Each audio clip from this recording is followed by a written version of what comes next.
এমনি not only আমি টাকা পেয়েছি সেটার জন্য, কোনো খাবার যেন ঠান্ডা না থাকে এটা দেখতে হবে। বাঙালি বিয়েবাড়ি মানেই আনন্দ, হই হুল্লোড় আর জমিয়ে খাওয়া দাওয়া। শীতের বিয়েবাড়ি ঝুঁকি ছাড়া জম্পেশ খাওয়া দাওয়া করার এটাই উপযুক্ত সময়। জাহাজে চড়ে আসছে ধোঁয়া ওঠা লোভনীয় খাবার, পাতে পাতে পড়ে যাচ্ছে ইয়া লম্বা গলদা চিংড়ির মালাইকারি, সুগন্ধি মটন বিরিয়ানির গন্ধে সারা রাজবাড়ি ভরপুর। তা সত্ত্বেও এই বিয়েবাড়ি ছিল একদমই আলাদা। ইউটিউবে দেখেছি। আমাকে এমনি নট অনলি আমি টাকা পেয়েছি সেটার জন্য। চলো এই অভিনব বাঙালি বিয়ে বাড়ির একটু আলাদা অভিজ্ঞতা তোমাদের সাথে এই ভিডিওতে আজকে শেয়ার করি। বিয়ের আসর বসেছিল বর্ধমান রাজবাড়ির বিজয় মঞ্জিলে। রাজবাড়ির লন সাজিয়ে দেওয়া হয়েছিল আলোতে। অভিনবত্বের ছোঁয়া প্রথম চোখে পড়লো এই বিগ স্ক্রিনে। নিমন্ত্রিতরা খাবার খেতে খেতেই দেখতে পাবে বিয়ে বাড়ি এই বিগ স্ক্রিনে লাইভ। ডেকোরেশন যেমনই হোক, যতক্ষণ না পেট পুরে আমরা একটা বিয়ে বাড়িতে খেতে পাচ্ছি, বাঙালি কিন্তু সেই বিয়ে বাড়িকে সাকসেসফুল হিসেবে ধরতেই পারে না। বাঙালির লজিক অনুযায়ী বিয়ে বাড়ির খাওয়া দাওয়া ভালো তো সব ভালো, ব্যাস আর কি। খাঁটি বাঙালি তকমা বজায় রাখতে চলে গেলাম স্টার্টার কাউন্টারে দেখার জন্য ভেজ নন ভেজ স্টার্টারে কি কি আছে। এক এক করে সব স্টার্টার নিয়ে চলে গেলাম টেস্ট করতে। প্রথমেই খেলাম রেশমি কাবাব, টিক্কা কাবাব আর হরিয়ালি কাবাব। কাবাবগুলো জাস্ট মুখে মেল্ট হয়ে যাচ্ছিল, এত দারুণ খেতে ছিল। ননভেজ স্টার্টারের মাঝে মাঝে একটু ভেজ স্টার্টার ট্রাই করে নিলাম, পকোড়া তার সাথে পনির শাসলি। কিন্তু ওই যে ছোটবেলায় বাঙালি বাড়ির বাচ্চাদের শেখানো হয় ভেজ কম খাবে বিয়ে বাড়িতে আর ননভেজ বেশি, তাই আবার ফিরে এলাম নন ভেজে। খেয়ে নিলাম ফিশ ফিঙ্গার আর আরো অনেক অনেক কাবাব।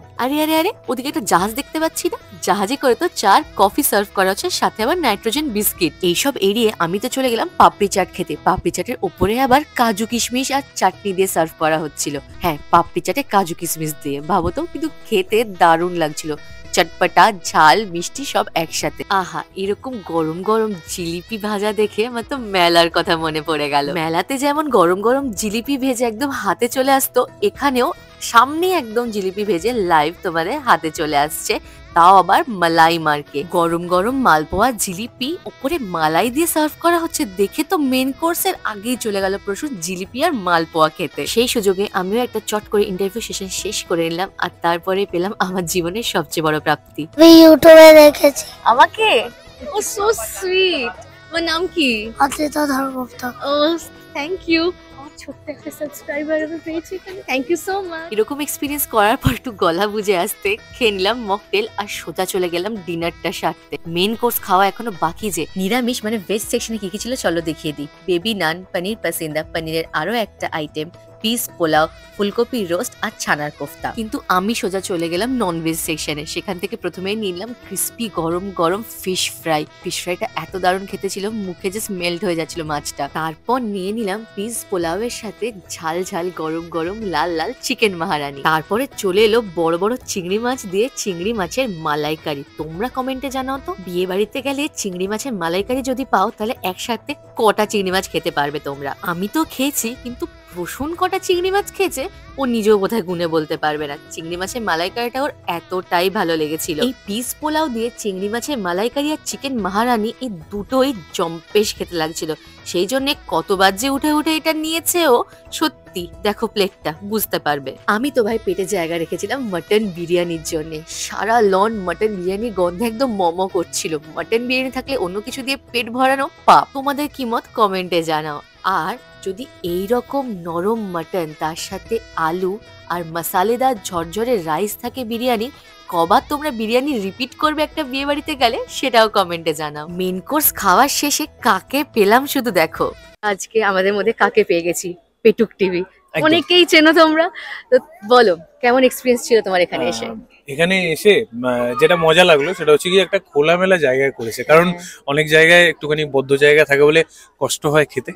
আজকে অসুবিধা হয়নি পেটে যেতে খাবারগুলো, ঠিক আছে, এটা হচ্ছে মজার বিষয়। আর যেটা না বলার নয়, নিউ ভোজন ক্যাটারিং সার্ভিস কিন্তু খুব ভালোভাবে ম্যানেজ করেছে। খাবার কেমন লাগলো বলো, যে মেন ক্যাটারিং কোম্পানি? খাবার তো খুবই সুন্দর, মানে মাটন বিরিয়ানি লাইট ছিল যেটা খাওয়া যাবে শান্তিতে, ঠিক আছে। তার সঙ্গে মুঘল চিকেনটা বেশ ভালো কম্বিনেশন। মানে মুঘল চিকেনটা আমার জন্য প্রথমবার কোনো রকম ভাবে পাওয়া। চাপ তো আমরা খেয়েছি নর্মালি। ওভারঅল খাবার দাবার খুব ভালো। আমার রায়তাটা মানে খুব ভালো লেগেছে, আর দইয়ের যে রায়তাটা ছিল ওটা আমার বেশ ভালো লেগেছে। আর বাকি ওভারঅল ইজ গুড, মানে তো তুমি আমি recommend রেকমেন্ড করবে তো? একদম রেকমেন্ড করব। এমনি নট অনলি আমি টাকা পেয়েছি সেটার জন্য, এমনিও ন্যাচারালি আমার খাওয়া দাওয়ার ভালো লেগেছে। আমি চেষ্টা করব নিজেদের মানুষদেরকেও রেকমেন্ড করার যে নিউ ভোজন ক্যাটারিং সার্ভিসকে একবার অপ্ট করে দেখতে। একদম একদম, একদম। Thank you. Thank you. অবশ্যই আমার মনে হবে না কেউ নিরাশ হবে। সবাই কিন্তু জানে এটা পেড প্রমোশন আমার তরফ থেকে, আমি বলেই করছি। তো সেই হিসেবে মানে তুমি বায়াসড হয়ে বলছো নাকি ভালো লেগেছে বলে? জেনুইনলি বলছি, আমি একদম জেনুইনলি বলছি। এর ওর চ্যানেলের জন্য বাইট দেওয়ার পরে এবার তো বাইট দিতে হবে ডেজার্ট সেকশনে গিয়ে হট গোলাপ জামুন। গরম গরম গোলাপ জামুনের উপরে ছড়িয়ে দেওয়া হচ্ছে মাখা সন্দেশ। এই কম্বিনেশনটা যে একবার খাবে তাকে তো বারবার নিয়ে খেতেই হবে, এত দারুণ ছিল এটা খেতে। শেষে আমি নিয়ে নিলাম আইসক্রিম, তার উপরে আবার চকলেট সিরাপ ছড়ানো। আমার তো খাওয়া দাওয়া বেশ ভালো লেগেছিল, কিন্তু বাকি গেস্টদের কেমন লেগেছিল চলো জেনে নিই। আচ্ছা, তো কি ভালো লাগলো আপনার আজকের এই খাবারগুলোর মধ্যে থেকে? আমার সবচেয়ে ফেভারিট হচ্ছে বিরিয়ানি, তা দারুণ। আর মাটনটা একদম ধরলেই খুলে যাচ্ছে, হ্যাঁ, অসুবিধাই হচ্ছে না হাত দিয়ে খেতে। আর বিরিয়ানিটা দারুণ লেগেছে, মানে বিরিয়ানি সবচেয়ে ভালো লেগেছে তো? দারুণ। নিউ ভোজন কেটারিং এর কেমন লাগলো আপনার খাবার দাবার? না মানে মেন দরকার হয় যে ফিশ ফ্রাই আর বিরিয়ানির সঙ্গে এই মাংস, তাও পশুর মাংস। আপনার এত খাবারের মধ্যে সবচেয়ে কোনটা বেশি ভালো লাগলো? ও ফিশ ফ্রাইটা দারুণ হয়েছে। দারুণ হয়েছে না? শুধু গেস্টদের নয়, আমাদেরও খুব ভালো লেগেছিল নিউ ভোজন কেটারিং এর সমস্ত আয়োজন। সেদিনের খাওয়া দাওয়া শেষ করেছিলাম ফায়ার পান দিয়ে। কোনো খাবার যেন ঠান্ডা না থাকে এটা দেখতে হবে, কোনো খাবার যেন ঠান্ডা না থাকে এটা দেখ। আজকে আমাদের মধ্যে পেয়ে গেছি যিনি পুরো এই জিনিসটা আয়োজন করেছেন, এই অনুষ্ঠানের খাওয়া দাওয়ার, তিনি নিউ ভোজন কেটারিং এর কর্ণধার। কিছু কিছু প্রশ্ন আমাদের ভিউয়ার্সরা সবসময় কমেন্ট সেকশনে করে থাকে, সেগুলো আজকে ডিরেক্ট আমি ওনার থেকে জিজ্ঞেস করব। নমস্কার দাদা। নমস্কার নমস্কার নমস্কার। আচ্ছা, তো একটা কোয়েশ্চেন সবসময় আসে যে না, আমি প্রথমে একটা আচ্ছা। ভুল ভাঙিয়ে দিই, আমি কর্ণধার নই, তাহলে আমি এখানকার ক্যাপ্টেন বলতে পারেন। ক্যাপ্টেন, এই ওকে, কোম্পানিতে ক্যাপ্টেন অফ আমরা দ্য সবাই, শিপ। হ্যাঁ, আমরা এই কোম্পানিতে সবাই নিজের মতো করে কাজ করি।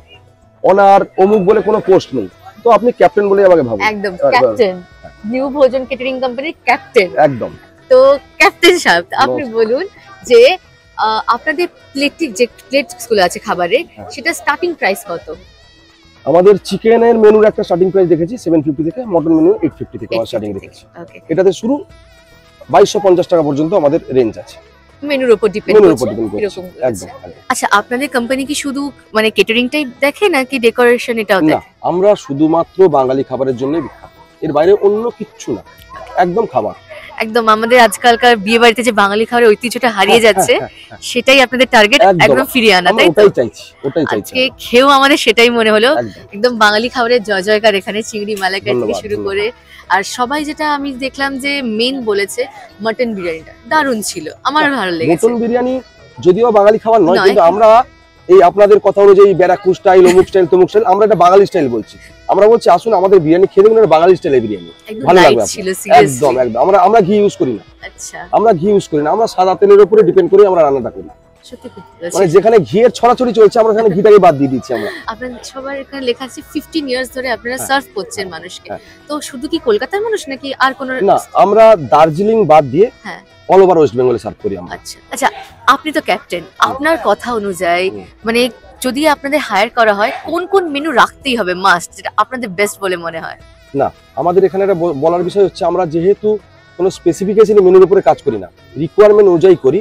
আমাদের সব ডিপার্টমেন্ট ভাগ আছে, ওকে, একজন বাঙালি রান্না করে, একজন পুজো বাড়ি রান্না করে, উনি আলাদা রাঁধুনি, যিনি মোগলাই রান্না করেন উনি আলাদা রাঁধুনি, আপনারা দেখছেন যে মিষ্টি তৈরি হচ্ছে উনি সম্পূর্ণ আলাদা সেটআপ, আমরা সেটআপ নিয়ে কাজ করি।